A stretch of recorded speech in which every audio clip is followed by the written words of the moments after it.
Shalom everyone, it's called Torah, and today we'll discuss Parashat Vayigash. In this parsha, we really have the culmination of the family drama. As we know, Yosef was sold and experiences many ups and downs, and he became second in command in Egypt. The brothers come and he take them through some afflictions and some tribulations, and this parsha is really the end, the happy end. They all get together, get reunited. Jacob comes down to Egypt and really have his best life in Egypt.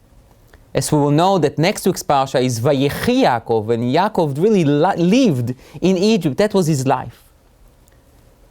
Today I would like to pose a very simple question. It seems to be pretty odd that despite of the background that we know between Yaakov and Yosef, that Yaakov looked at Yosef as his really favorite child, the firstborn from his beloved wife Rachel, and Yaakov was the one to groom Yosef to an extent that the brothers really were jealous at him. And here we come, 20 years later. Yaakov and Yosef reunite. They cry, but they don't talk. It's a little odd that the Torah does not specify, does not document, doesn't say that Yosef took some time from work to be with his beloved father. I'm not talking about the brothers. Probably there was not so much love between them. But with Yaakov? Also, in addition, to strengthen the question, next week's parsha, the Torah says that Yosef was told that Yaakov was sick. Namely, Yosef did not know it. So I would guess, or I would assume, that he will not visit Yaakov so frequently. Why is it? So some people will say, look, Yosef was busy. I mean, it is not easy to run a country. And I fully understand it. And it's true, there is a lot of truth to it. But yet, not to visit your father? The father that you had so much longing for 20 years? I would like to suggest the following. Perhaps Yosef did not want to visit with his father too much, because of mainly two reasons. One reason, he was afraid that Yaakov would ask him a question, and the question would be, hey son, where have you been for the last 20 years? How come that you end up here? And Yosef will be placed in a situation that it's a lose-lose situation for him. The flip side is, maybe Yosef did not want to have too many conversations with Yaakov because maybe Yosef was afraid to ask the question of, my father, I don't understand you. You were not oblivious to the hate and to the hostility from my brothers towards me.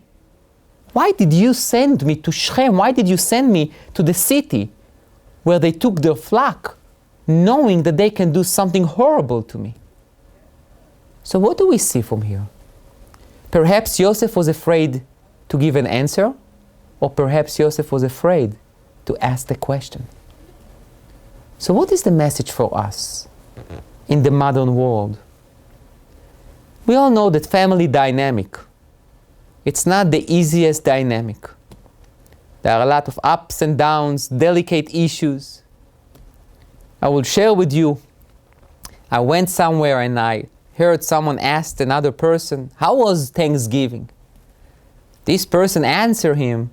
I thought he would say, great, nice, beautiful, delicious. He said, challenging. I was looking at that person and I was thinking to myself, what does it mean, challenging?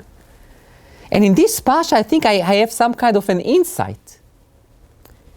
In family, and especially when we have a tense family dynamic, sometimes there are things that probably are better not said. Despite the fact that we always encourage open conversations and dialogue, but Yosef was smart and he was thinking long term. He was thinking, if my father will ask me the question, I will need to answer. And what will be the benefit for my answer? Nothing good. nothing positive, nothing productive. We're just going to rehash the same things and we will all get very upset. The flip side, Yosef did not want to bring up a question that probably bothered him, but perhaps the answer will not lead to any productive or positive thing. There is a lot of wisdom running a family, being involved with a family, being part of a family.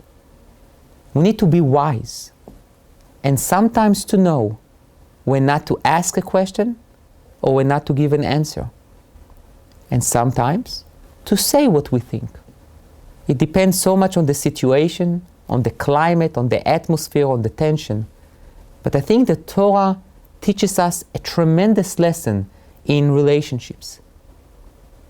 If the answer you get or the question you ask will not promote the situation and will not bring a positive outcome, you may think twice to ask the question or to answer the answer or to give the answer. There is a lot of wisdom and sensitivity to have a strong family. Thank you.